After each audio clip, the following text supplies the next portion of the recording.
All right, in this video, we're going to do number 29. So again, we're just simplifying some exponents. F to the negative third, F to the second, F to the negative third. Again, same base here, same variable, so we're just going to take our exponents, we're going to add them. So negative 3 plus 2 plus negative 3. Negative 3 plus 2, their opposites are really subtracting. Bigger, we're left with more negatives, so it's F to the negative first. Negative 1 plus negative 3 is F to the negative fourth. Again, we're not going to leave it as a negative exponent. So anytime we have a negative exponent, it's the inverse. So we've got to like flip this fraction over. So we're going to drop this down into the denominator. When we do, it becomes positive. So 1 over F to the fourth. You have to have the 1 here because it holds the place of the fraction, right? We could have taken this and put it over 1. And we're just taking that fraction and flipping it. So it's 1 over F to the fourth for that one. Next one we're going to look at is number 36. 5x squared y times the quantity 2x to the fourth y to the negative third. So again, coefficients, which are the numbers in front of the variable, act differently. So these we actually multiply together. So 5 times 2 is 10. Whereas these exponents, those you got to add together. So exponents and coefficients have different rules, okay?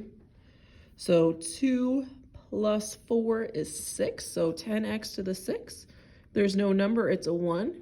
1 plus negative 3 would be y to the negative second, okay? And then we just have to simplify this a little bit more. I'm actually going to put it down here.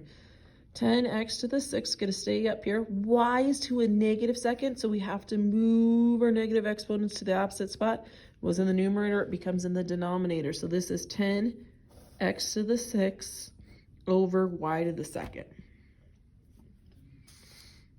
Okay.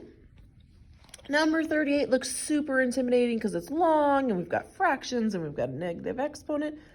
So we're just going to simplify it down one piece at a time. So we're going to ignore to the negative second at the moment. We're going to keep our fraction because negative 2/3 does not reduce.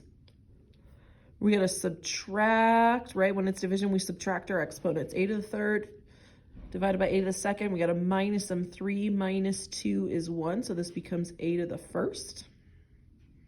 You don't have to write this, but it might help us later. Here we've got 2 minus 3. Well, 2 minus 3 is negative 1, right? Or we can just think about it, it's going to be down here in the denominator because 3 is bigger than 2, so the leftovers are down in the denominator. C to the 0. Anything to the 0 is just 1. 1 times negative 2 is negative 2, so that kind of just cancels itself out. So we're left with c to the 7th here. Okay. And now we're going to worry about this negative 2 out here. See, already this problem's starting to look a little bit easier. Negative exponent on the outside means we're going to have to do the inverse of our fraction. We're going to have to flip that over. So anything in the denominators come into the numerator. Anything in the numerators come into the denominator. Once I have already flipped that, the negative goes away and I just have to the power of 2. 3 to the second becomes 9. Right, we're actually doing exponents there. Here we're multiplying. 1 times 2 is 2. 7 times 2 is 14. Negative 2 squared, so negative 2 times negative 2 is 4. 1 times 2 is 2. So this is 9b to the second, c to the 14th, over 4a to the second. So again, if you need to see any of those again, you can pause the video and you can watch, and you can pause it so you can see it.